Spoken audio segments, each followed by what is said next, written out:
Yo, what's going on, y'all? And welcome back to the Reading the Entire Bible series. We're finally gonna get to the book of Job today, and then read a little bit more.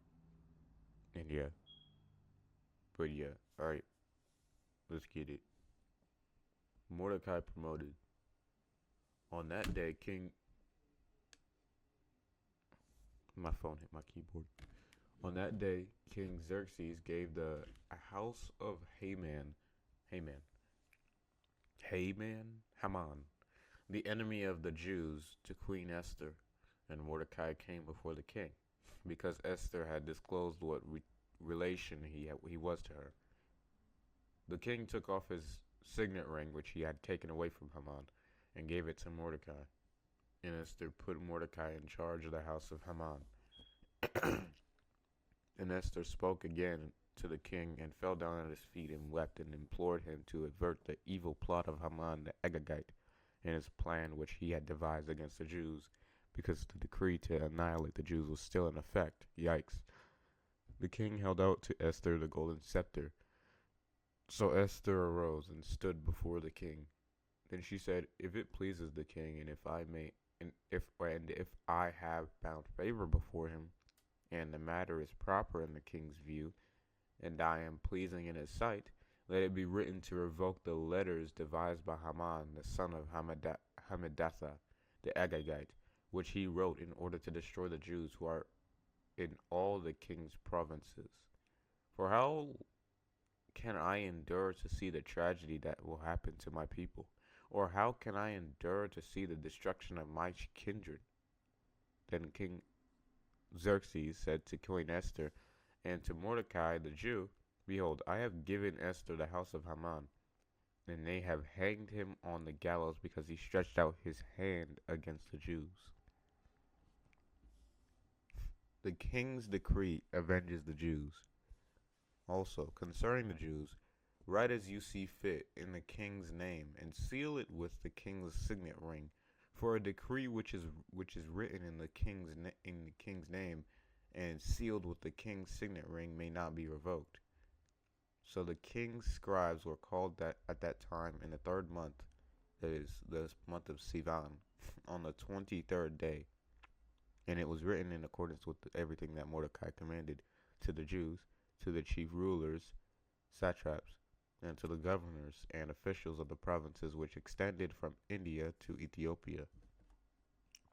127 provinces, to every province in its own script, writing, and to every people in their own language, and to the Jews according to their script and their language.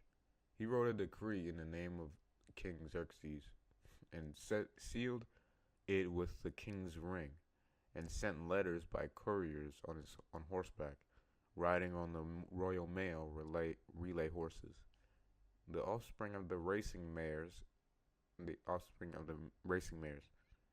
And the king in it, the king grants the Jews who were in every city the right to assemble and to defend their lives, to destroy, to kill, and to annihilate any armed force that might attack them, their little children and women, and to take the enemy's goods as plunder. On one day in all the provinces of King Xerxes, the 13th day of the 12th month, that is, the month of Adar, a copy of the edict was to be issued as a law in every province and as a proclamation to all peoples, so that the Jews would be ready on that day to avenge themselves on their enemies. So the couriers who were mounted on the royal relay horses left quickly, urged on by the king's command, and a decree was issued at the citadel in Susa, the capital. Then Mordecai departed from the presence of the king in royal apparel of blue and white, with a large crown of gold, and with a robe of fine linen and purple wool. And the city of Susa shouted and rejoiced. For at this time the Jews had light, a dawn of new hope, and gladness and joy and honor. In each and every province and in each and every city, wherever the king's command and his decree arrived, the Jews celebrated with gladness and joy, a feast and a holiday. And many among the peoples of the land became Jews, for the fear of the Jews and their God had fallen on them. the Jews destroy their enemies. Now, in the 12th month, that is the month of Adar, on the 13th day, when the king's command and edict were about to be executed, on the very day where the enemies of the Jews had hoped to gain power over them and slaughter them, it happened the other way around, so that the Jews themselves gained power over those who hated them. The Jews assembled in their cities throughout the provinces of King Xerxes to apprehend those who wanted to do them harm, and no one could stand before them, for the fear of them and their God had fallen on all the peoples. If this were to happen today, and like Israel just got a bunch of power out of nowhere, I feel like the entirety of Europe and the Middle East would just get obliterated. Maybe I might be a little, yeah, I might be over exaggerating a bit, but we got a lot of Jew haters. That's what I'm saying. That matter of fact, there's a bunch of Jew haters in America. So I guess the entire no, I'm playing, guys. I'm playing. Even all the officials of the provinces and the chief rulers, satraps, and the governors and those who attended to the king's business supported the Jews in defeating their enemies, because the fear of Mordecai and his God's power had fallen on them. For Mordecai was great and respected in the king's palace, and his fame spread through all the provinces. For the man Mordecai became greater and greater. So the Jews struck all their enemies with the sword, killing and destroying them, and they did what they pleased to do to those who hated them. At the citadel in Susa, the Jews killed and destroyed 500 men, and they killed Parshandatha, Dalphon, Aspasa, Poratha, Adaliah, Aridatha, Parmashta, Aridai, and Vaizatha, the 10 sons of Haman, the son of Hammedatha, the Jews' enemy, but they did not lay their hands on the plunder. On that day, the number of those who were killed at the citadel in Susa was reported to the king. The king said to Queen Esther, "The Jews have killed and destroyed 500 men and the sons of Haman, and at the citadel in Susa. What then have they done in the rest of the king's provinces? Now what is your petition? It shall be granted to you. What is your further request? It shall also be done." Esther replied, "If it pleases the king, let it be granted to the Jews who are in Susa to act tomorrow, also in accordance with the decree of today, and let the dead bodies of Haman's 10 sons be hanged on the gallows." So the king commanded it to be done. The decree was given in Susa, and they hanged the bodies of Haman's 10 sons. Dang. The Jews who were in Susa also gathered together on the 14th day of the first of the month, not first month, of the month of Adar, and killed 300 men in Susa, but they did not lay their hands on the plunder.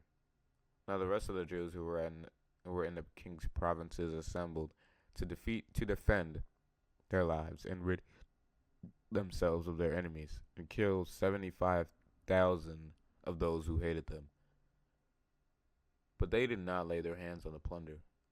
This was done on the 13th day of the month of Adar, and on the 14th day they rested and made it a day of feasting and rejoicing. But the Jews who were in Susa assembled on the 13th and on the 14th of the same month. And on the 15th day they rested and made it a day of feasting and rejoicing. Therefore the Jews of the villages who live in the rural unwalled towns made the 14th day of the month of Adar a holiday for rejoicing and feasting, and sending choice portions of food to one another. The feast of Purim instituted. Purim. Now, Mordecai recorded these events, and he sent letters to all the Jews who lived in all the provinces of King Xerxes, both near and far, obliging them to celebrate the 14th day of the month of Adar and the 15th day of the same month annually, because on those days the Jews rid themselves of their enemies, and as the month which was returned for them from grief to joy, and from mourning into a holiday, and that they them days should make them days of feasting and rejoicing, and sending choice portions of food to one another and gifts to the poor. So the Jews undertook what they had started to do, and what Mordecai had written to them. For Haman the son of Hammedatha, the Agagite, the enemy of all the Jews, had plotted against the Jews to destroy them, and had cast pur, that is the lot, to find the right time to disturb and destroy them. But when it came before the king, he commanded in writing that Haman's wicked scheme which he had devised against the Jews was to return on his own head, and that he and his sons should endure what he planned for the Jews, and be hanged on the gallows. Therefore he called these days Purim, after the name Pur Lot. And because of all the instructions in this letter, and what they had faced in this regard, and what had happened to them, the Jews established and made it a custom for themselves and for their descendants and for all who joined them, so that they will not fail to celebrate these 2 days as it is written in at the appointed time annually. So these days were to be remembered and to celebrated throughout every generation, every family, every province, and every city. And these days of Purim were not to cease from among the Jews, nor their memory fade from their descendants. Then Queen Esther, the daughter of Abihail, with Mordecai the Jew, wrote with full power and authority to confirm this second letter about Purim. He sent letters to all the Jews, to the 127 provinces of the kingdom of Xerxes, in words of peace and truth, to establish these days of Purim to be observed at their appointed times, just as Mordecai the Jew and Queen Esther had established for them, and as they had established for themselves and for their descendants, with instructions regarding their times of fasting and their lamentations, expressions of needing help. The command of Esther established these customs for Purim, and it was written in the book of the royal archives. Okay. Why? Why'd you do this? You could have just put this in chapter 9. You're literally going to make an entire new chapter to just put one paragraph. What's wrong with you? You know what? It was Esther that wrote this, right? All right, Esther. All right, Esther. We gonna have a chat. We gonna have a chat. This is your book. I don't know why I'm threatening her. She's not even alive anymore. Anyway, Mordecai's greatness. King Xerxes imposed a tax on the land and on the coastlands of the sea, and all the accomplishments of his authority and strength, and the full account of the greatness of Mordecai to which the king had raised him. Are they not written in the book of Chronicles of the kings of Media and Persia? For Mordecai the Jew was second only to King Xerxes, and great among the Jews, and in favor with his many fellow people. For he worked for the good of his people, and spoke for the welfare and peace of his whole nation. You put some at the bottom, right? Okay. You know, not even gonna you're not even gonna put like a little thing at the bottom, like a little cheat code. No secret message, nothing. Crazy to me. Anyway, Job's character and wealth. There was a man in the land of Uz, whose name was Job, and that man was blameless and upright, and one who feared God with reverence, and abstained from and turned away from evil, because he honored God. 7 sons and 3 daughters were born to him. He also possessed 7,000 sheep, 3,000 camels, 500 yoke pairs of oxen, 500 female donkeys, and a very great number of servants, so that this man was the greatest and wealthiest and most respected of all the men of the East, or His sons used to go and turn and feast in the house of each one on his day, and they would send word and invite their three sisters to eat and drink with them. When the days of their feasting were over, Job would send for them and consecrate them, rising early in the morning and offering burnt offerings according to the number of them all. For Job said, "It may be that my sons have sinned and cursed God in their hearts." Job did this at all such times. Now there was a day when the sons of God, the angels, came to present themselves before the Lord, and Satan, the adversary and the accuser, also came among them. The Lord said to Satan, "From where have you come? From where have you come? Why are you here?" And Satan answered the Lord, from roaming, from roaming around on from roaming on the earth, around on the earth, and from walking around on it. That's where I came from. The Lord said to Satan, "Have you considered and reflected on my servant Job? You know, for there's none like him on the earth.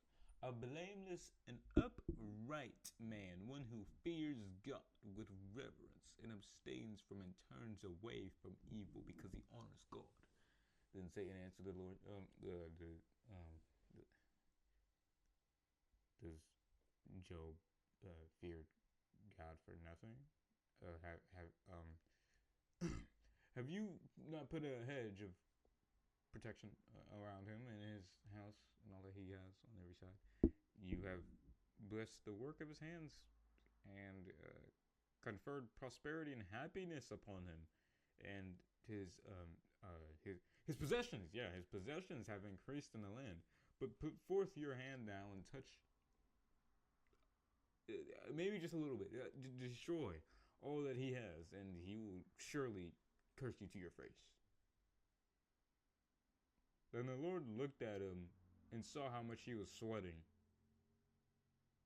But he said to him, "Behold, all that Job he has is in your power.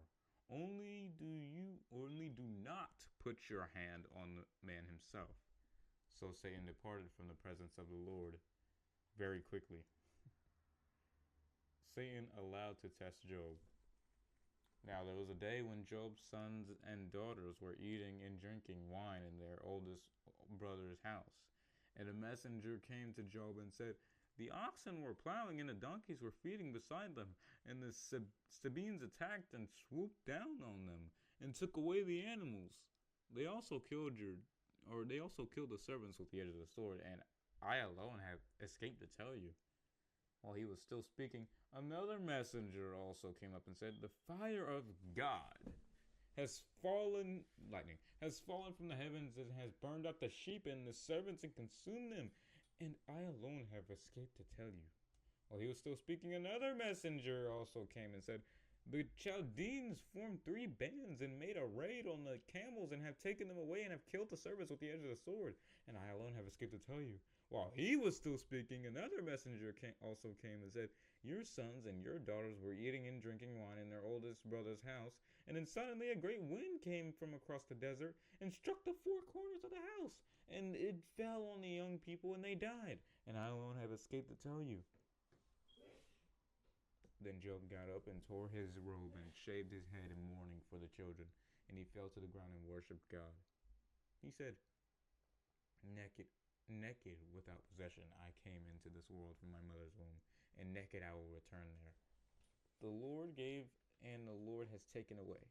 Blessed be the name of the Lord." Through all this, Job did not sin, nor did he blame God. Job loses his wealth, or health. Not wealth. He already lost his wealth. Health. Again, there was a day when the sons of God, the angels, came to present themselves before the Lord, and Satan. I'm gonna just say, I'm gonna replace his name, and I'm gonna put like let me think. And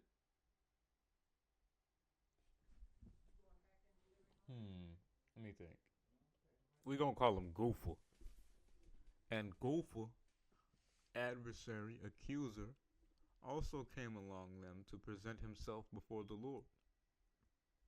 The Lord said to this Gopher, "From where have you come?" Then the Gopher answered the Lord, "From roaming around on the earth and from walking around on it." The Lord said to the Gopher, "Have you considered and reflected on my servant Job? For there is none like him on the earth, a blameless and upright man, one who fears God with reverence and abstains from and turns away from evil, because he honors God.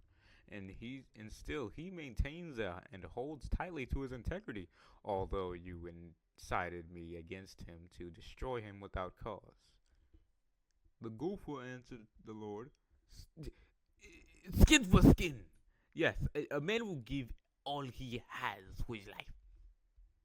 But put forth your hand now, and touch his bone and his flesh, and severely afflict him, and he will curse you to your face." So the Lord said to the Gopher, "Fine, behold, he is in your hand. Only spare his life." So say, oops, my bad.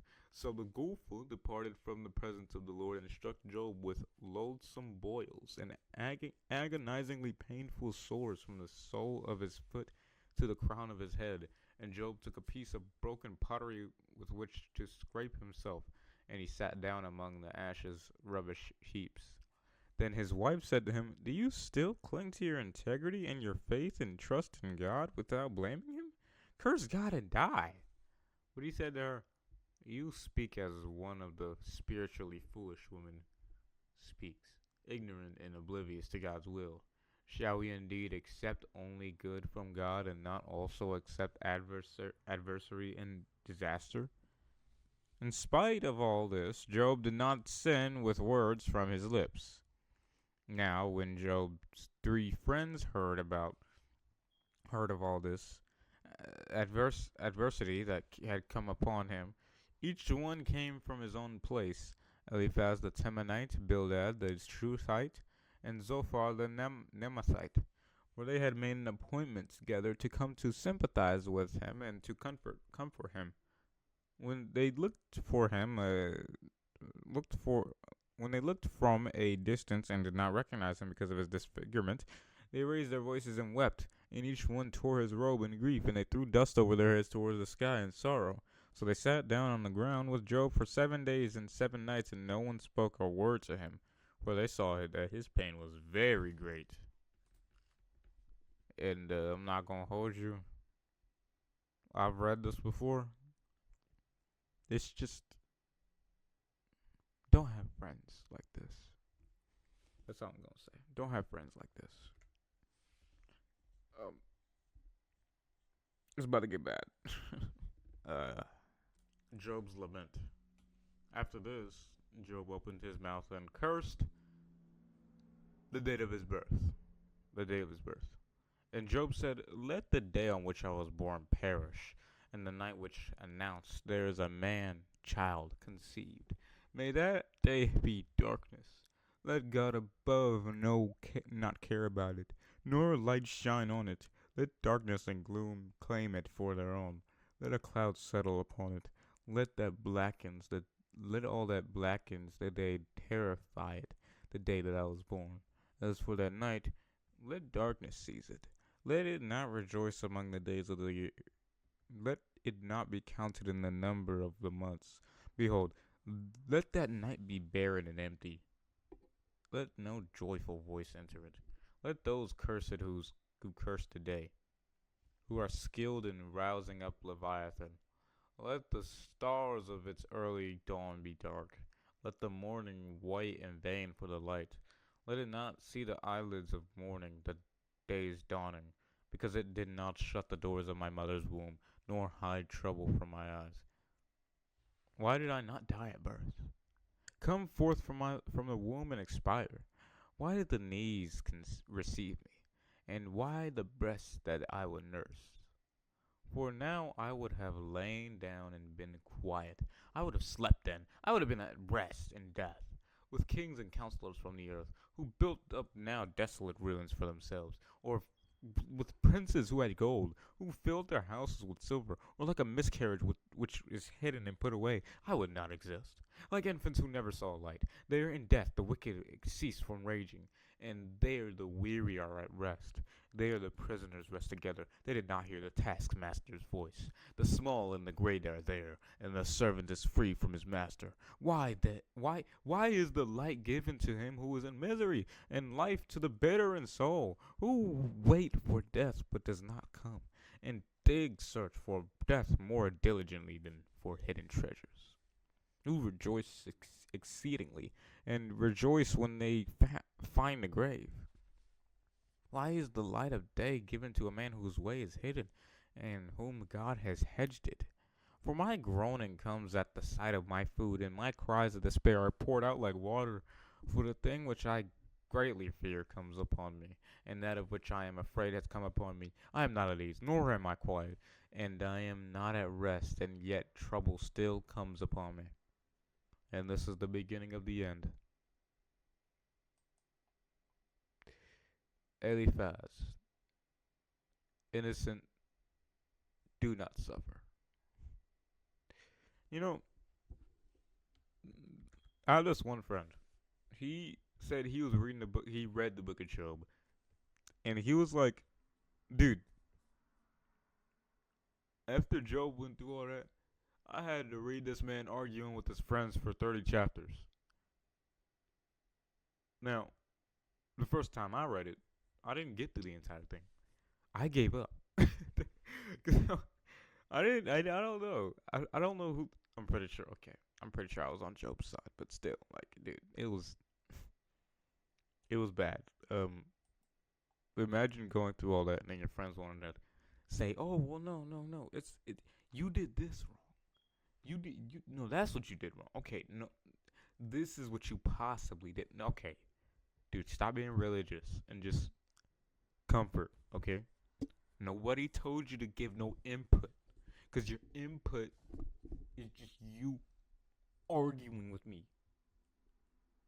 Anyway, then Eliphaz the Temanite answered and said, "If we dare to converse with you, you'll be impatient or offended." Like, what type of question is that? What type of question is that? What, dude? That's like that sounds like a smart question. Like, bro, what's with the attitude already? Who can restrain himself from speaking? Behold, you have admonished and instructed many, and you have strengthened weak hands. Your words have helped the ones who were stumbling to stand, and you have strengthened feeble knees. But now adversity comes upon you, and you are impatient and intolerant. It touches you, and you are horrified. It is not your fear of God, your confidence, and is not the integrity and uprightness of your ways, your hope. Remember now, who being innocent ever perished, or where and in what circumstance were those upright and in right standing with God destroyed? There are instances of that happening. This guy just try to say stuff just to say stuff. Like, I don't know. At this point, I wouldn't be surprised if, like, at the end of this, he was like, "Actually, I was just trolling. I was just rage baiting. I was just trying to see if you get mad." Like, because this is really insensitive. All what he's saying right here. If I was Job, I would not let him talk. Honestly, Job let him talk too much. he let him go off. He let him say a little too much. "As I have seen those who plow wickedness and those who sow trouble and harm harvested. By the breath of God they perish, and by the blast of his anger they are consumed. The roaring of the lion and the voice of the fierce lion and the teeth of the young lions are broken. The lion perishes for lack of prey, and the cubs of the lioness are scattered. Now, a word was secretly brought to me, and my ear received a whisper of it. Amid disquieting thoughts from the vision of the night, when deep sleep falls on men, Dread and trembling came upon me, which made all my bones shake and rattle. Then a spirit came before my face. The hair on my skin stood on end. The spirit stood still, but I could not discern its appearance, and a form was before my eyes. There was silence. And then I heard a voice saying, Can a mortal man be just before God, or be more righteous than he? Can a man be pure before his Maker, or be more cleansed than he?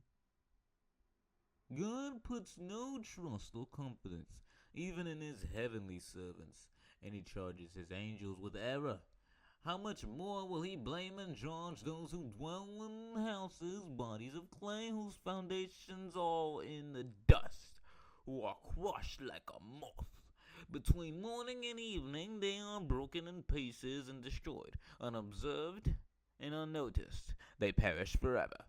Is it not the tent cord drawn up within them, so that the tent collapses? Do they not die, and yet without acquiring wisdom? What was bro's point? What was bro's point? Okay, God is just. Call now. Is there anyone who will answer you? And so, which of the holy ones, angels, will you turn? For anger slays the foolish man, and jealousy kills the simple and naive. I have seen the foolish taking root and outwardly prospering, but I cursed his dwelling immediately, for his destruction was certain. His children are far from safety, and included in their father's ruin. They are oppressed and crushed in the court of justice and the city gates, and there is no one to rescue them. The hungry devour his harvest. I nearly said soul. The hungry devour his harvest, and take it even when it grows among the thorns. The trap opens for his wealth, for affliction does not come forth from the dust, nor does trouble spring forth from the ground. For a man is born for trouble as naturally as sparks fly upward. As for me, upstanding and righteous man I am, I do say so myself, I would seek God and inquire of him, and I would commit my cause to God, who does great and unsearchable things, marvelous things without number. He gives rain upon the earth and sends waters upon the field, so that he sets on high those who are lowly, and he lifts up to safety those who mourn. He frustrates the devices and schemes of the crafty, so that their hands cannot attain success or achieve anything of lasting worth. Here he catches the so-called wise in their own shrewdness, and the advice of the devious is quite quickly thwarted. In the daytime they meet in the darkness, and at noon they grope as in the night. But as God saves the innocent from the sword of the mouth of the devious, and the poor from the hand of the mighty, so the helpless have hope, and injustice shuts its mouth.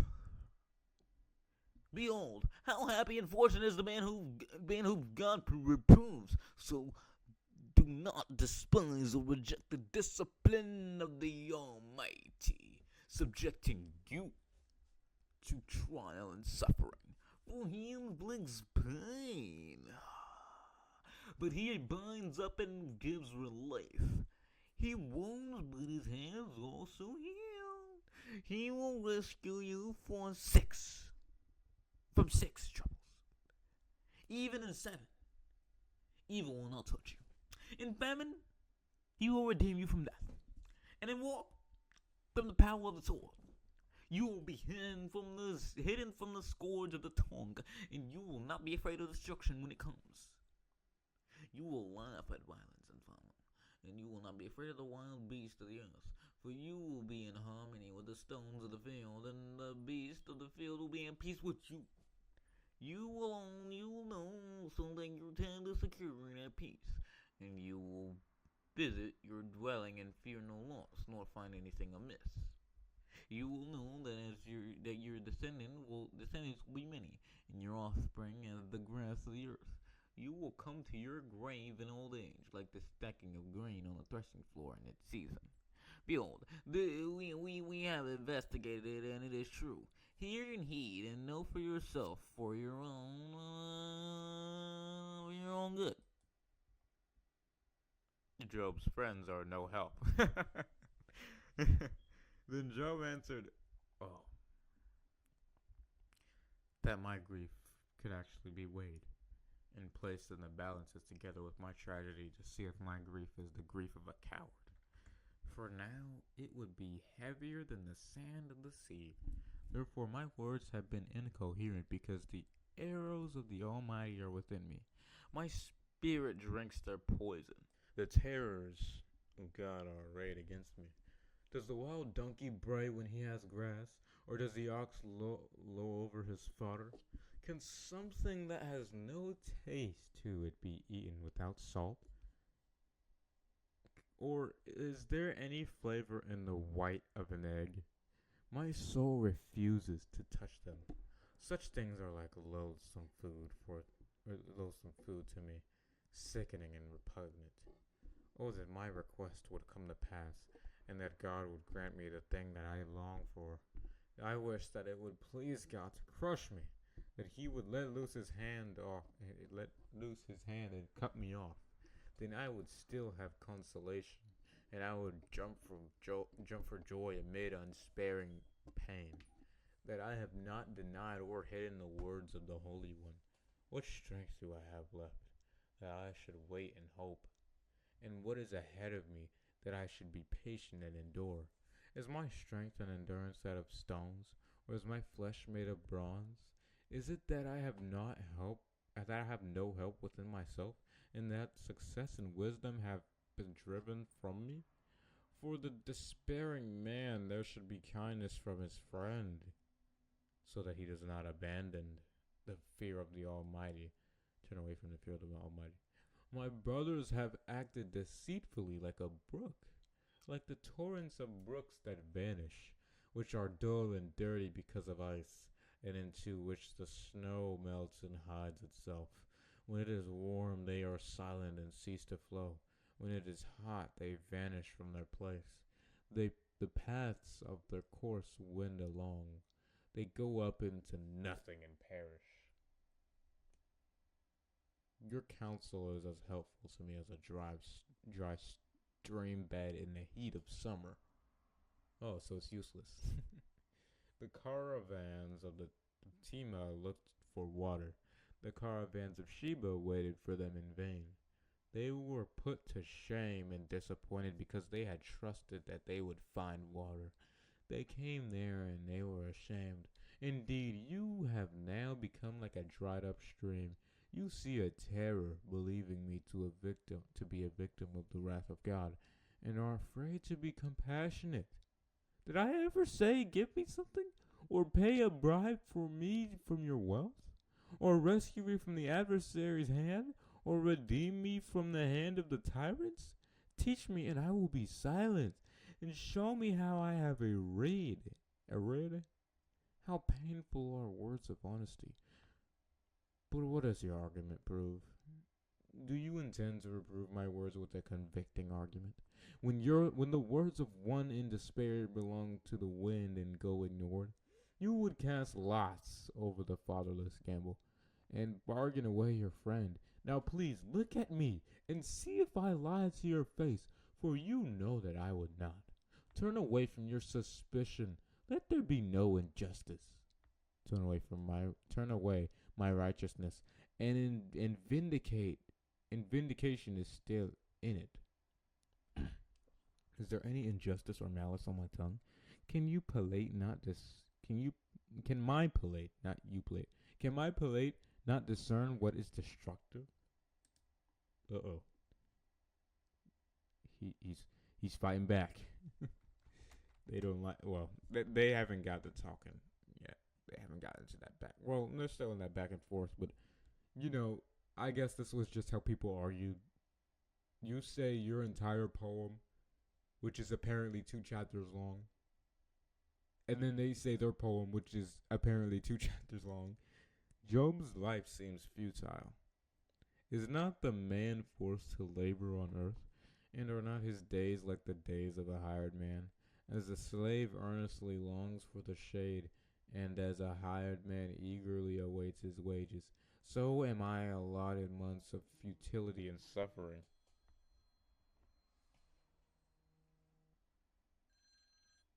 This lady's calling me again. Hold on. Jordan, Y'all hear that? you're so thick, Jordan. Anyway, y'all know my real name? No, that's my friend. I'll be back. Anyway, just pretend like that didn't happen. Ooh, what was that? And long nights of trouble and misery are appointed to me.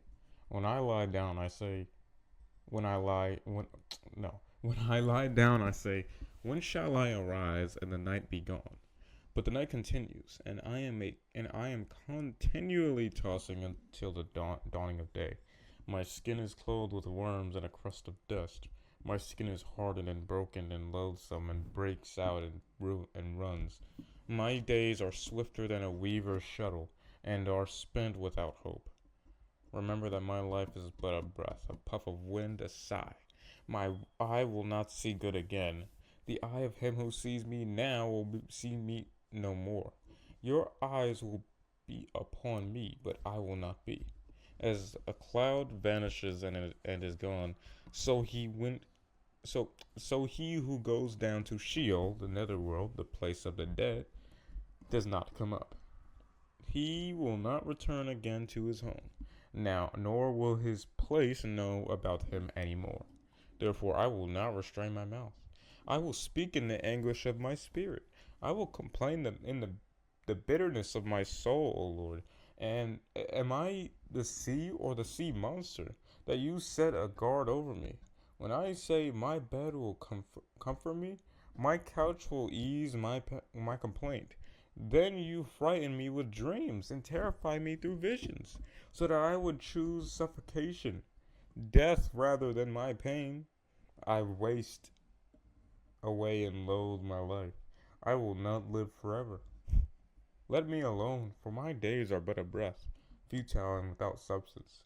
What is that? What is man that you should magnify him and think him important, and that you are concerned about him, and that you examine him every morning, and try and test him every moment? Will you never turn your gaze away from me? It plagues me, nor let me alone until I swallow my spittle. If I have sinned, what harm have I done to you, O watcher of mankind? Why have you set me as a target for you, so that I may be a burden to myself? Why then do you not pardon my transgression and take away my sin and guilt? For now I will lie down in the dust, and you will seek me diligently, but I will not be. And of course, we got Bildad over here. No comfort, by the way. He ain't about to comfort. He ain't doing that. Bildad says God rewards the good. Uh-oh. Yeah, I gotta sit up for this. Then Bildad the Shuhite answered and said, how long will you say these things? Actually, we should give him a voice, because I think we gave the last guy a voice. Oh yeah. How long will you say these things, man? And will the words of your mouth be a mighty wind? Does God pervert justice, or does the Almighty pervert righteousness? If your children have sinned against him, then he has handed them over to you of their transgression and punished them. Okay, that's a little distracting, but I tried to make it British. But this is like Australian. Nobody can do a British accent without going Australian a little bit. It's just true. It's just you can't do an Aussie. You can't do a UK accent without going a little Aussie. It says a lot about Australia, huh? Maybe they're both criminals. Maybe both Australians and UK folk are criminals. That's why they're so kind. That's why they're so. No, I'm playing, guys. That's not a joke, by the way. I think Both nations have just a bunch of criminals in them. If you would diligently seek God and implore the compassion and favor of the Almighty, then if you are pure and upright, surely now He will awaken for you and restore your righteous place. Though your beginning was insignificant, yet your end will greatly increase. Inquire, please, of past generations and consider and apply yourself to the things searched out by their fathers. For we are only of yesterday and know nothing, because our days on earth are like a shadow, just a breath or a vapor. Will they, the fathers, not teach you and tell you and utter words from their hearts, the deepest part of their nature? Can the papyrus grow up without a marsh? Can the rushes or reed grass grow without water? While it is still green in flower and not cut down, yet it withers before any other plant when without water. So are the paths of all who forget God, and the hope of the godless will perish. For his confidence is fragile and breaks, and his trust is like a spider's web. He trusts in his house, but does not stand. He holds tightly to it, but it does not endure. He thrives and prospers like a green plant before the sun, and his branches spread out over his garden. His godless roots are wrapped around a pile of rocks, and he gazes at a house of stones. If he is snatched from his place in the garden, then his place will forget him, saying, I have never seen you. Behold, this is the joy of his way, and from out of the dust others will spring up and grow to take his place. Behold, God will not reject a man of integrity, nor will he strengthen or support evildoers. He will yet fill your mouth with laughter, and your lips with joyful shouting if you are found blameless. Those who hate you will be clothed with shame, and the tents of the wicked will be no longer. This would be good for like someone who says, "Oh, but I thought God was all loving." Like this would be good for someone like that. This is someone who's suffering, whom you've known to be an upstanding man, an upstanding gentleman. Oh yeah, he must have done something wrong. I just can't think of what though. See, this is what happens when you become religious. Wait, but Christians are religious. Dude, you know what I mean. You know exactly what I mean.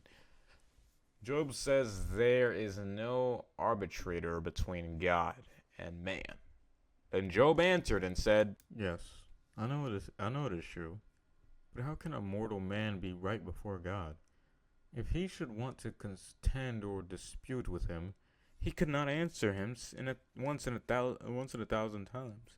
God is wise in heart and mighty in strength.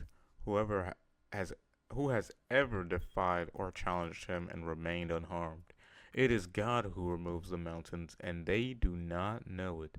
When he overturns them in his anger, who shakes the earth out of its place, and its pillars tremble, who commands the sun and it does not shine, who seals up the stars from view, who alone stretches out the heavens and tramples down the waves of the sea, who made the constellations, the bear, the Orion, and the Pleiades. I'm just say Pleiades, and the vast starry spaces of the south, who does great things beyond understanding, unfathomable, yes, marvelous and wondrous things without number. Behold, he passes by me, and I do not see him. He moves past me, but I do not perceive him. Behold, he snatches away. Who can restrain or turn him back? Who will say to him, What are you doing? God will not turn back his anger. The proud helpers of Rahab, the arrogant monster of the sea, bow under him. How can I answer him and plead my case, choosing my words to reason with him? For though I were righteous, I could not answer. I must appeal for mercy to my opponent and judge. If I called and he answered me, I cannot believe that he was listening to my voice. For he bruises me with the tempest and multiplies my wounds without cause. He will not allow me to catch my breath, but fills and saturates me with bitterness. If it is a matter of strength and power, behold, he is mighty. And if of justice, who can summon and challenge him?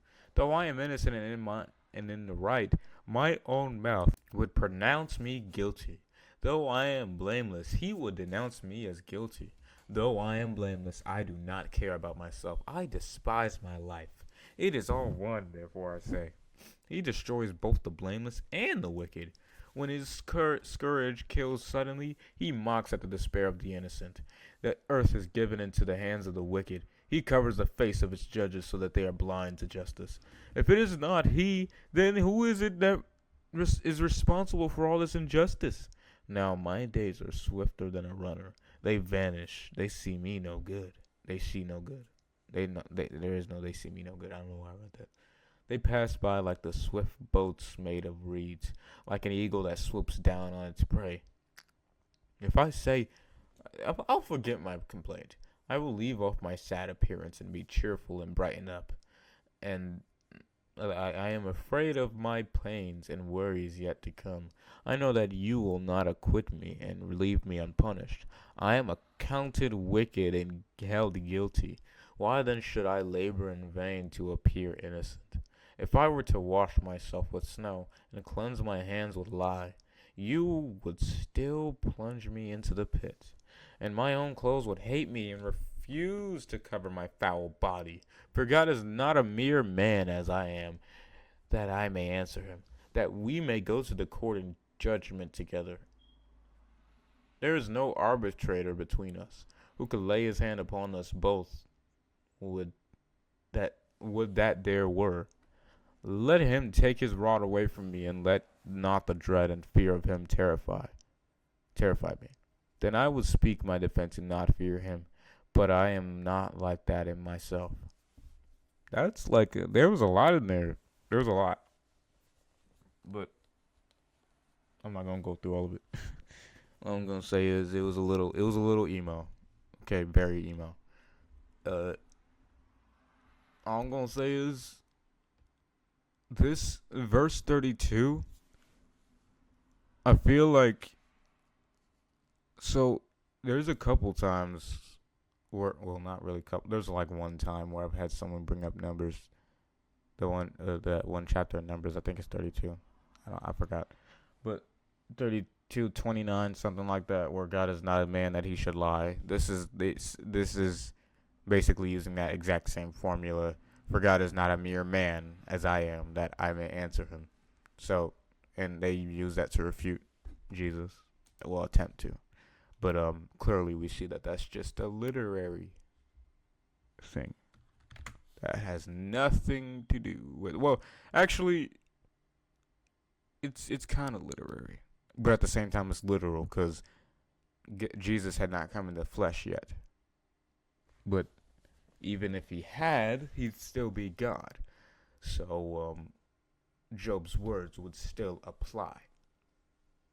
Anyway, Job despairs of God's dealings. I am disgusted with my life and loathe it. I will give free expression to my complaint. I will speak in the bitterness of my soul. I will say to God, do not condemn me and declare me guilty. Show me why you contend and argue and struggle with me. Does it indeed seem right to you to oppress, to despise, and reject the work of your hands, and to look with favor on the schemes of the wicked? Do you have eyes of flesh? Do you see as a man sees?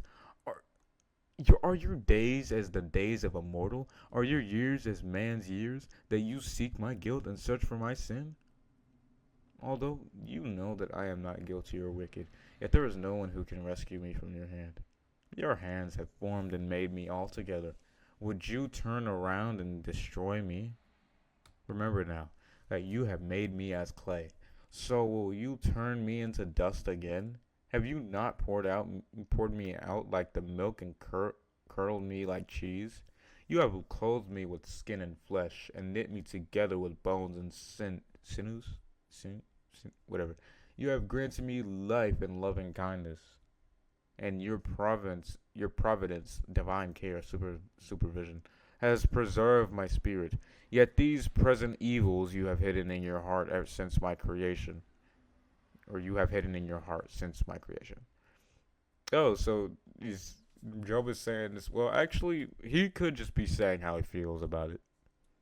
Because I'm not going to say this is what Job is saying. Because, honestly, people be saying some crazy stuff when they're upset, and you just gotta let them. You just gotta let them talk. I know that I know that this was within you and your purpose and thought.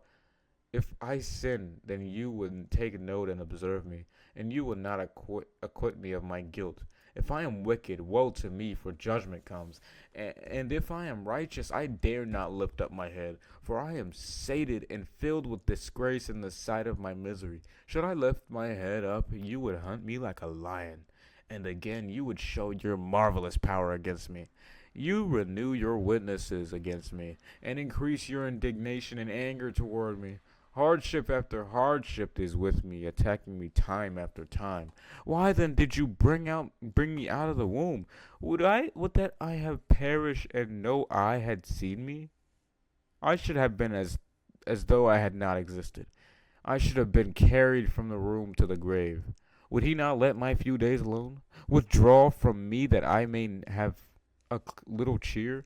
Before I go, and I shall not return to the land of darkness and the deep shallow of death, this sunless land of utter gloom and as darkness itself, the land of the shadow of death without order, and where it shines is thick darkness.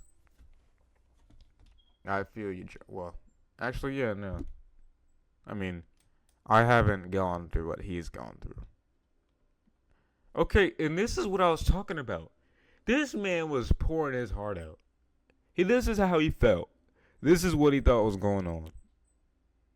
It's different from like my girlfriend broke up with me. My girlfriend broke up with me. God, this is your fault. No, this man literally lost everything except for his wife. The devil left her alone for a reason. Anyway, guys, I'm playing. Zophar rebukes Job. You gonna rebuke him? I mean, I get he said like a bunch of heresy, but like, you know, just it is what it is. Why don't you just comfort him? No wonder, dude. The funny thing is, Job never responded to any of what they were saying. At least I don't think he did. He didn't respond. He hasn't responded yet. So Job's getting destroyed in this. He's getting humiliated in this debate. It's not a debate. Then Zophar the Nemathite answered and said, Shall a multitude of words not be answered? And should a talkative man make such a long-winded defense be acquitted?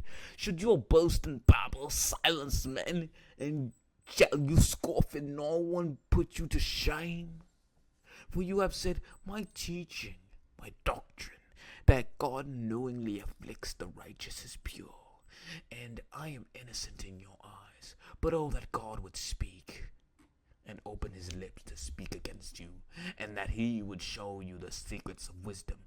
For sound wisdom has two sides. Two. Know therefore that God forgets a part of your wickedness and guilt. Can you discover the depths of God? Can you, by searching, discover the limits of the Almighty, ascend to his heights, extend to his widths, and comprehend his infinite perfection? His wisdom is as high as the heights of heaven. What can you do? It is deeper than Sheol, the netherworld, the place of death. What can you know? It is longer in measure and scope than the earth itself, and broader than the sea. If God passes by or arrests, or calls an assembly of judgment, who can restrain him? If he is against a man who can call him to account for it? For he recognizes and knows false and worthless men, and he sees wickedness. Will he not consider it? But a hollow, empty-headed man will become intelligent and wise only when the clots of a wild donkey is born as a man. What is bro talking about? If you direct your heart on the right path and stretch out your hands to him, if sin is in your hand, put it far away from you, and do not let wrongdoing dwell in your tents, then indeed you could lift up your face to him without moral defect, and you will be firmly established and secure, not fear. For you would you would forget your trouble. You would remember it as waters that have passed by, and your life will be brighter than the noonday. Darkness then would be like the morning. Then you would trust with confidence because there is hope. You would look around you and rest securely. You would lie down with no one to frighten you, and many would entreat and seek your favor. But the eyes of the wicked will fail, and they will not escape the justice of God, and their hope is to breathe their last and die. Dude sound like a Disney villain. Job chastises his accusers. I'm just gonna say chastises stuff. Then Job responded, okay. No doubt. You are the only wise people in the world, and wisdom will die with you. But I have intelligence and understanding as well as you. I am not inferior to you. Who does not know such things as these of God's wisdom and might? I am a joke to my friends. I, one whom God answered when he called upon him, a just and blameless man, is a joke and laugh to scorn. He who is at ease has contempt for misfortune, but misfortune is ready and anxiously waiting for those whose feet slip. The tents of the destroyers prosper, and those who provoke God are apparently secure, whom God brings into their power. Now ask the creature. I nearly said creatures, but it's the same thing. Now ask the animals, and let them teach you that God does not deal with his creatures according to their character.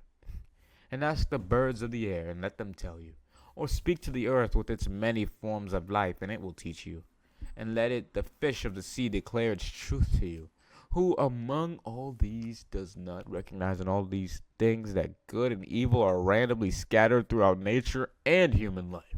That the hand of the Lord has done this, and whose hand is the life of every living thing, and the breath of all mankind?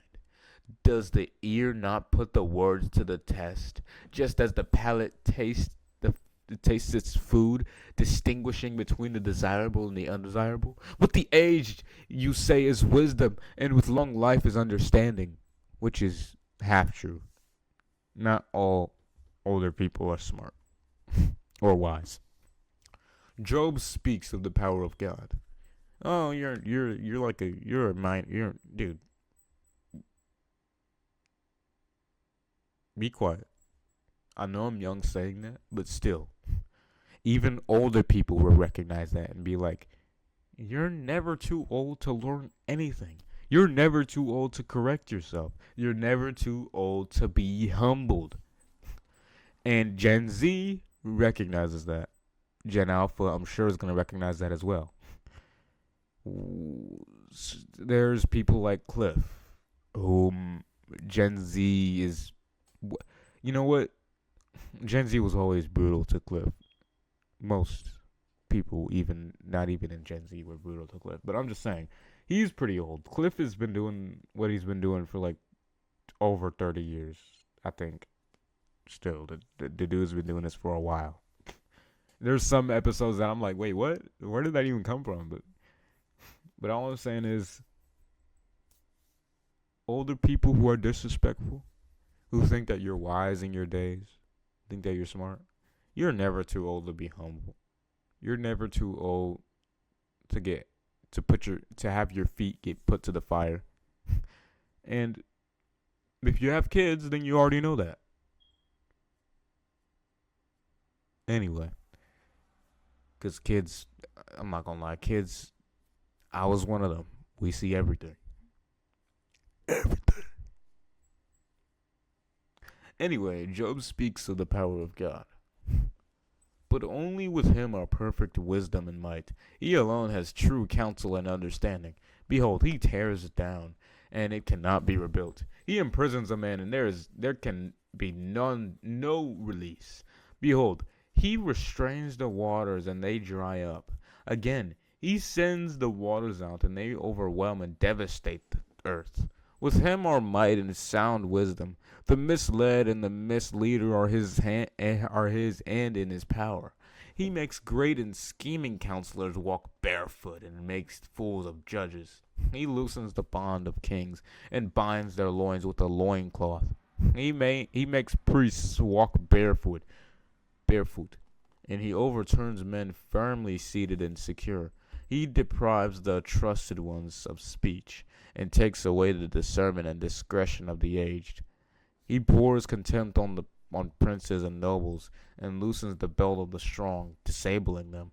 He uncovers mysteries, not mysterious. What? He uncovers mysteries that are difficult to grasp and understand out of the darkness, and brings black gloom and the shadow of death into light. He makes nations great, and he destroys them. He enlarges nations and leads them away captive. He removes intelligence and understanding from the leaders of the people of the earth, and makes them wander and move blindly in a pathless waste. They grope in darkness without light, and he makes them stagger like a drunken man. Okay.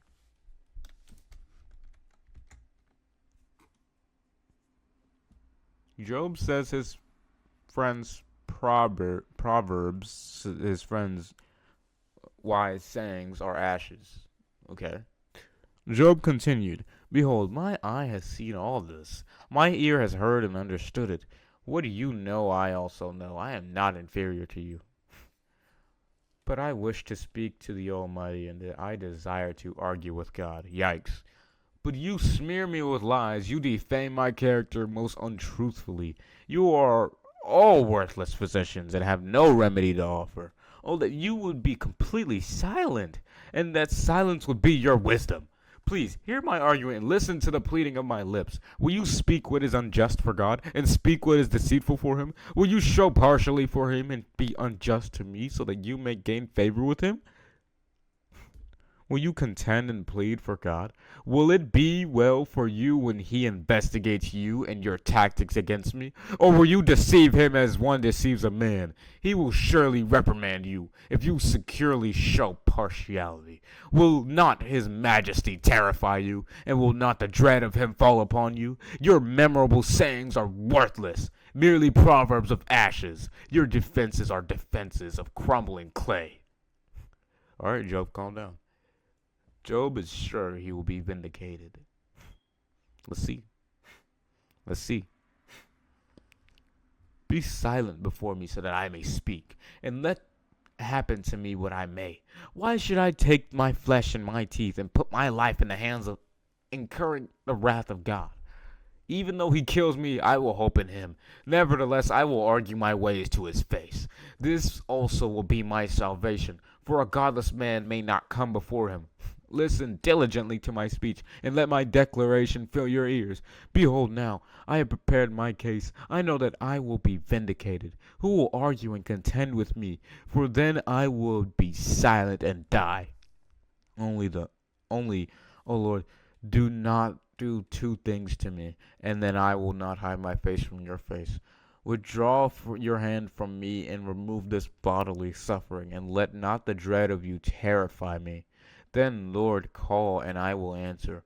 Or let me speak, and then reply to me. How many are my inquiries and sins, that so much sorrow should come to me? Make me recognize and understand my transgression and my sin. Why do you hide your face as offended and consider me your enemy? Will you cause a wind-blown leaf to tremble? Will you pursue the chaff of the dry stubble? For you write bitter things against me in your indictment, and make me inherit and suffer for the iniquities of my youth. You also put my feet in the stocks as punishment, and critically observe all my paths. You set a circle and limit around the soles of my feet, which I must not overstep, while I waste away like a rotten thing, like a garment that is moth-eaten.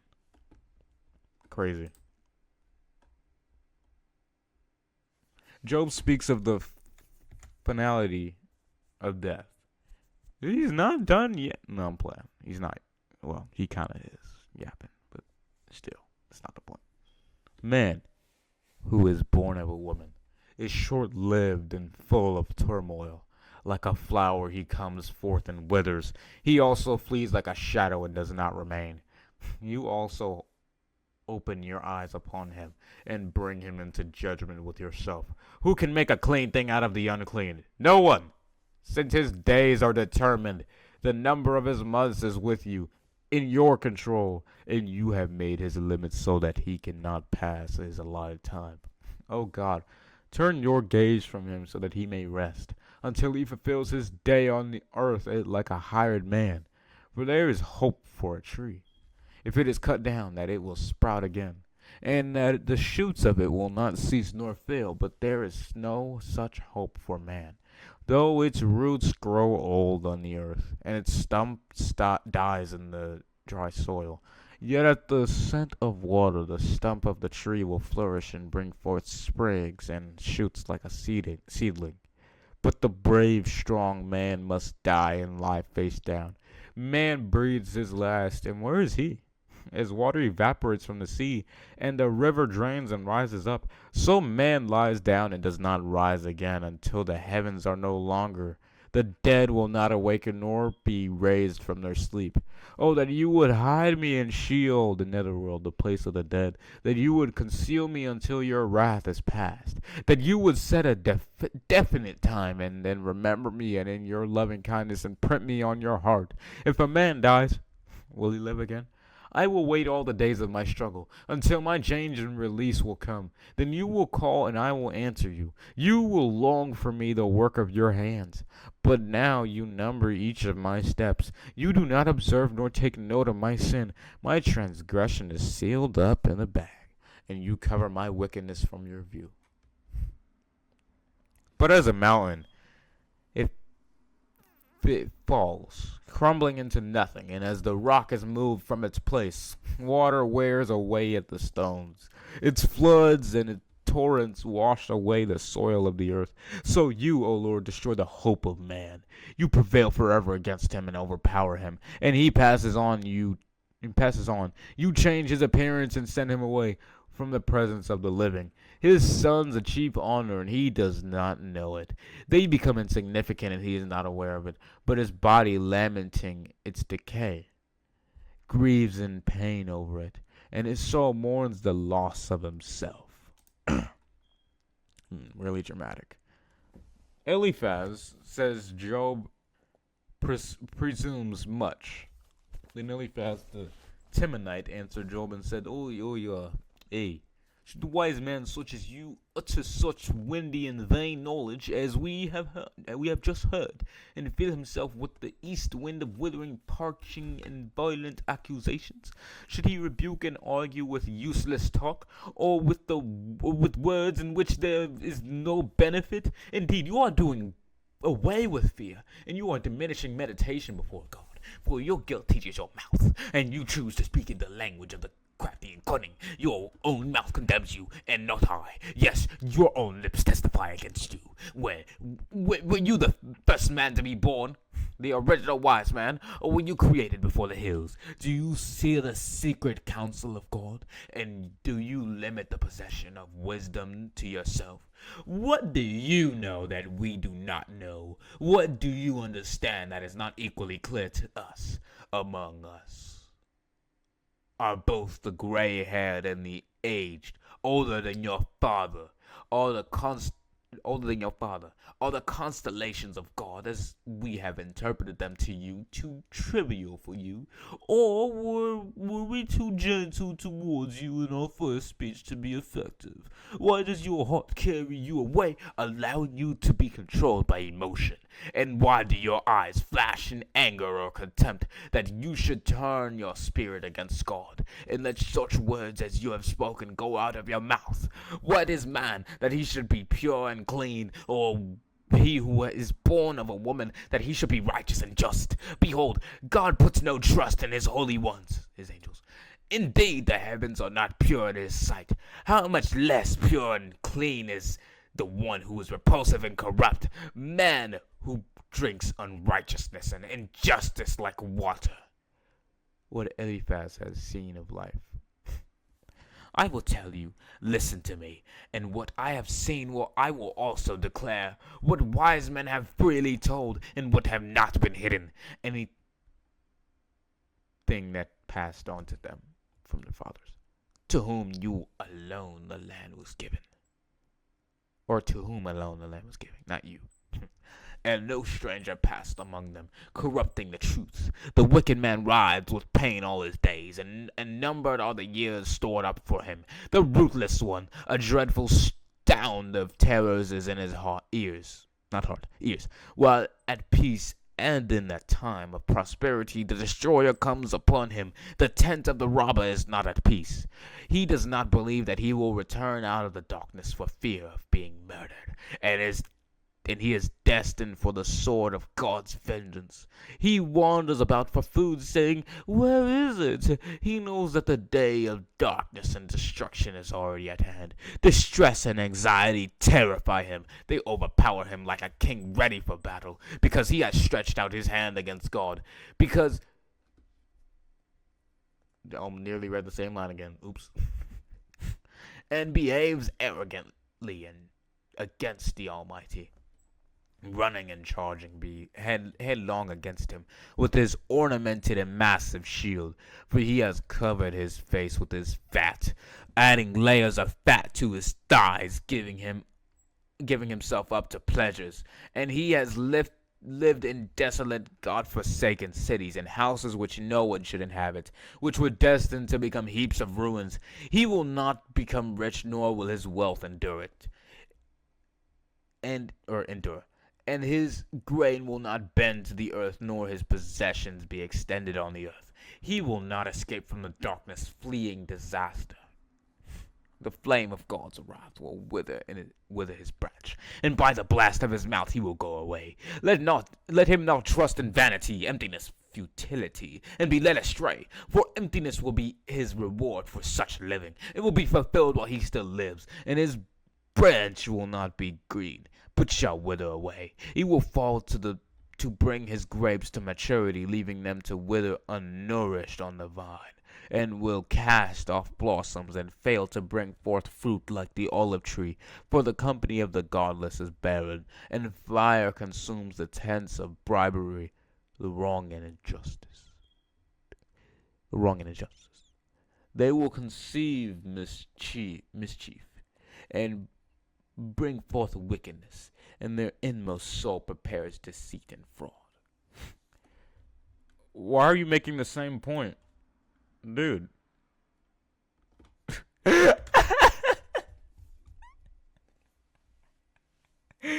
There's no way it says that. Job says his friends are sorry comforters. You guys want to know something funny?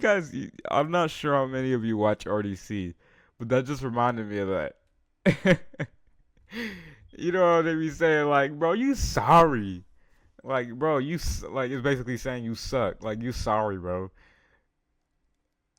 That's hilarious. There's no way. Job says his friends are sorry comforters. Y'all garbage comforters. Y'all ain't even comforting. He said y'all ain't even comforting. Y'all just trying to argue with me.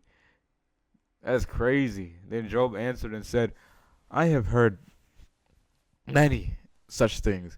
Wearisome and miserable comforters are you all. Is there no end to your futile words of wind? Or what plagues you so much that you so boldly answer me like this? I also could speak like you. If you were in my place, I could compose and join words together against you and shake my head at you. But instead, I could strengthen and encourage you with the words of my mouth, and the consolation and solace of my lips would soothe your suffering and lessen your anguish.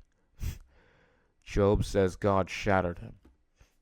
If I speak to you miserable comforters, my pain is not relieved, and if I refrain from speaking, what pain or anguish leaves me? But now God has exhausted me. You, O Lord, have destroyed all my family and my household. You have taken a firm hold on me and have shriveled me up. It has become a witness against me, and my leanness and infirmity rises up as evidence against me. It testifies to my face about my guilt. His wrath has torn me and hunted me down. He has gnashed at me with his teeth. My adversary sharpens his gaze and glares with piercing eyes at me. They have gaped gaped or gapped. They have gaped at me with their mouths. Gaped at me with their mouths. With contempt they have struck me on the cheek. They massed themselves together and conspired against me. God hands me over to criminals and tosses me headlong into the hands of the wicked. I was living at ease, but he crushed me at it and broke me apart. And he has seized me by the neck and has shaken me to pieces. He has also set me up as his target. His arrows surround me. He pierces my kidneys, vital organs, without mercy. He pours out my gall on the ground. He attacks me, making wound after wound. He runs at me like a warrior. I have sewed sackcloth over my skin as a sign of mourning, and have defiled my horn, my symbol of strength, in the dust.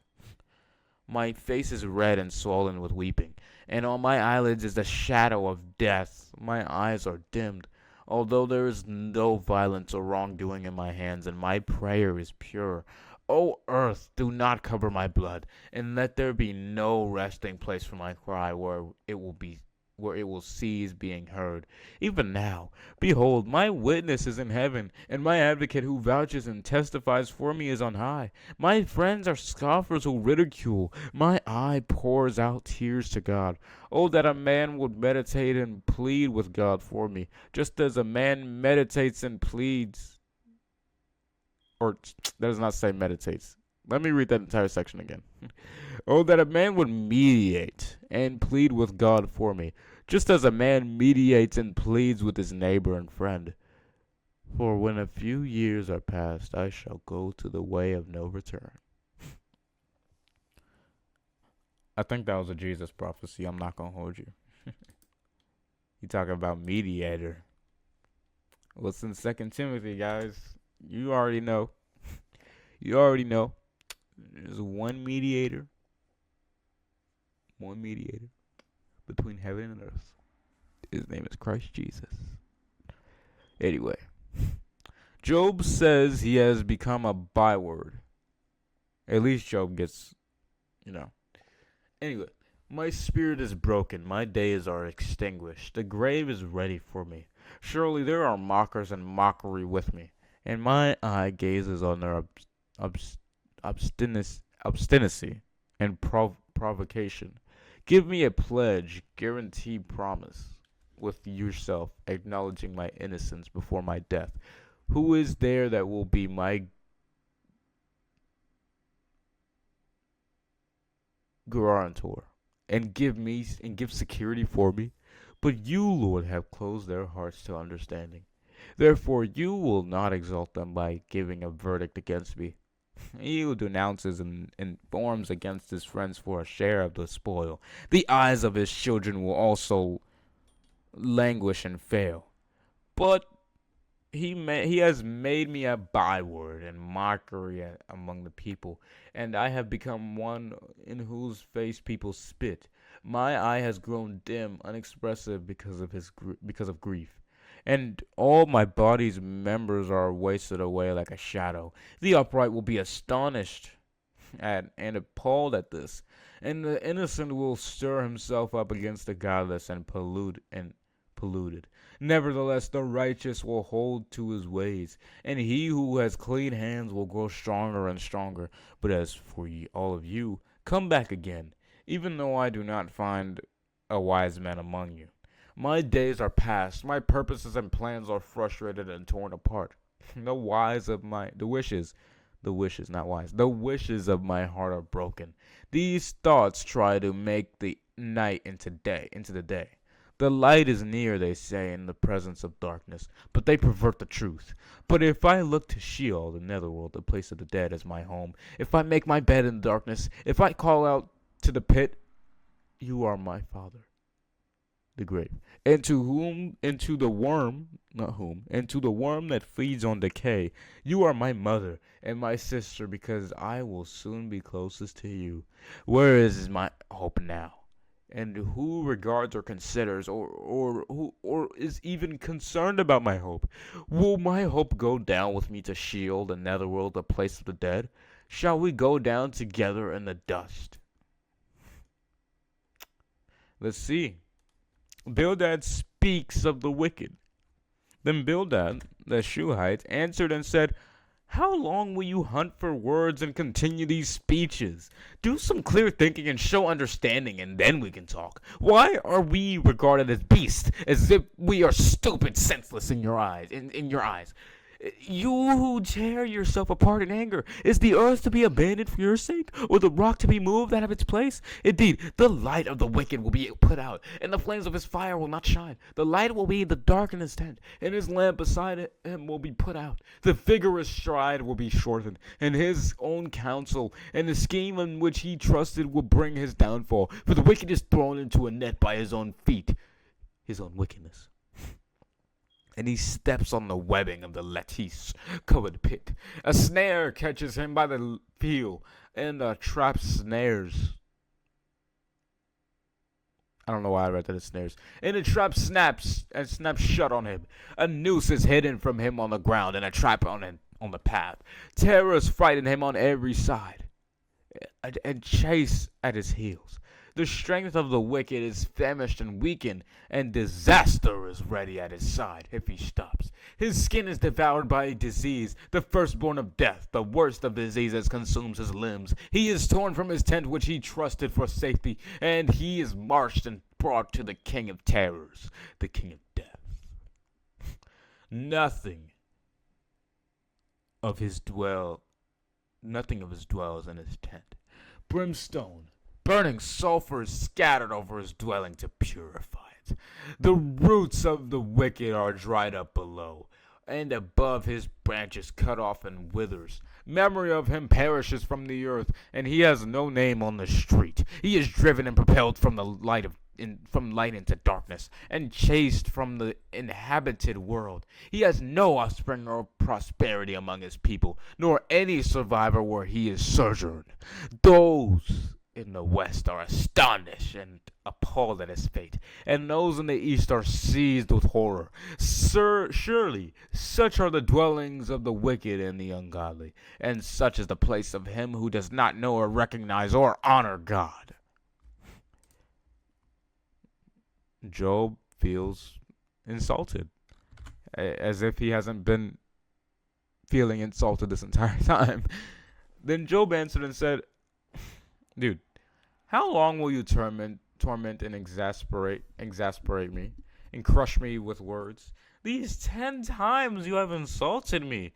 You are not ashamed to wrong me and harden your hearts against me. And if it were true that I have whatever, my error would remain with me, and I would be conscious of it. If indeed you braggarts vaunt and magnify yourselves over me and prove my disgrace, my own humiliation to me, know then that God has wronged me and overthrown me, and has closed his net around me. Everything is against him. Behold, I cry out violence, but I am not heard. I shout for help, but there is no justice. He has walled up my way so that I cannot pass, and he has set darkness upon my path. He has stripped me of my honor and removed the crown from my head.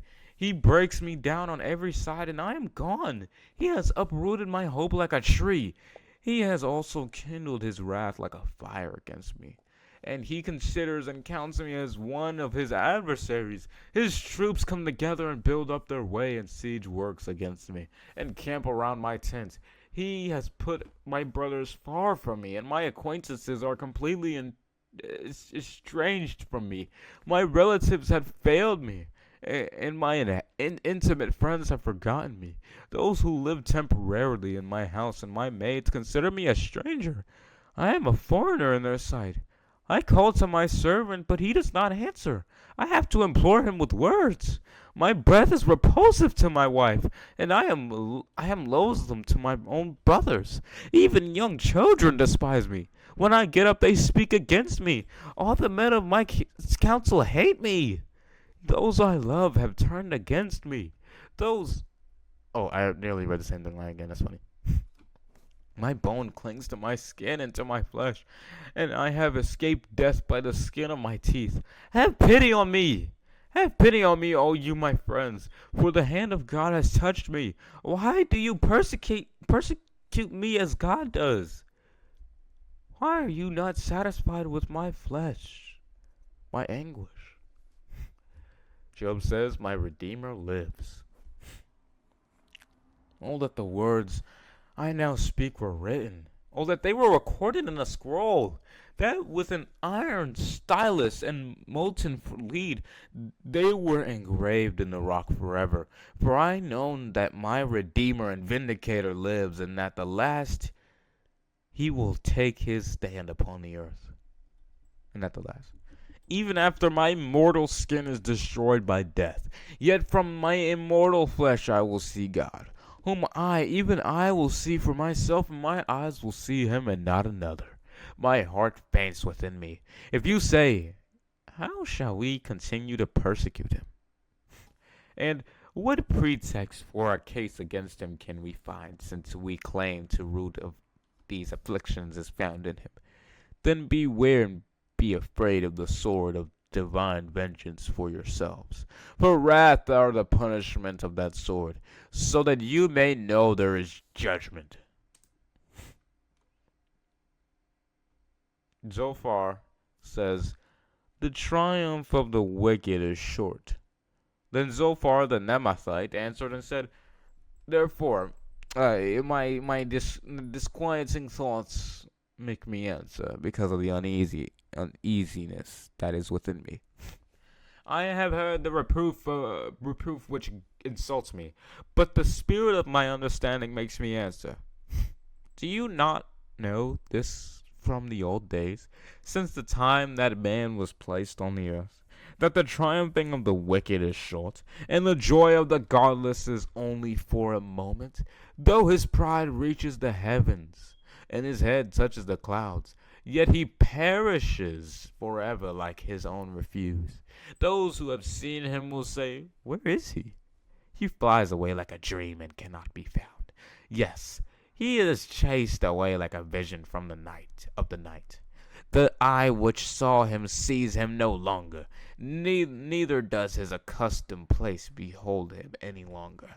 His sons favor the poor and pay his obligations, and his hands give back his ill-gotten wealth. His bones are full of youthful strength, but it lies down with him in the dust. Though evil and wickedness are sweet in his mouth, and he hides it under his tongue, though he desires it and will not let it go, but holds it in his mouth, yet his food turns to poison in his stomach. It is the venom of vipers within him. He swallows his ill-gotten riches, but will vomit them up. God will drive them out of his belly. He sucks the poison of vipers which ill-gotten wealth contains. The viper's tongue slays him. He does not look at the rivers, the flowing streams of honey and butter to enjoy his wealth. He gives back what he has labored for and attained, and cannot swallow it down to enjoy it. As to the riches of his labor, he cannot even enjoy himself. Enjoy them, not enjoy himself. The same thing.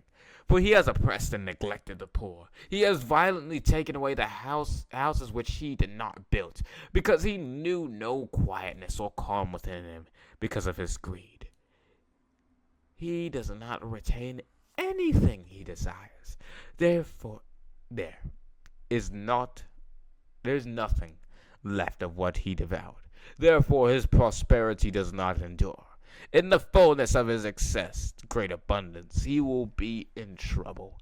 The hand of everyone who suffers will come against him. He is miserable on every side. When he fills his belly, God will send his fierce anger on him, and will rain it upon him while he is eating. He may flee from the iron weapon, but the bow of bronze will pierce him through. The arrow is drawn forth, and it comes out of his back after passing through his body. Yes, the glittering point comes out of his gall. Terrors marching upon him. Complete darkness. Misfortune is held in reserve for his treasures. An unfanned fire will devour him. It will consume the survivor in his tent. The heavens will reveal his wickedness and guilt, and the earth will rise up against him. The produce and increase of his house will depart with the victors. His possessions will be dragged away in the day of God's wrath. This is the wicked man's portion from God, and the heritage decreed and appointed to him by God. And as of right now, that's it. I know that was a lot, but next video we're gonna get into Job's response. So yeah, that's really about it. God bless.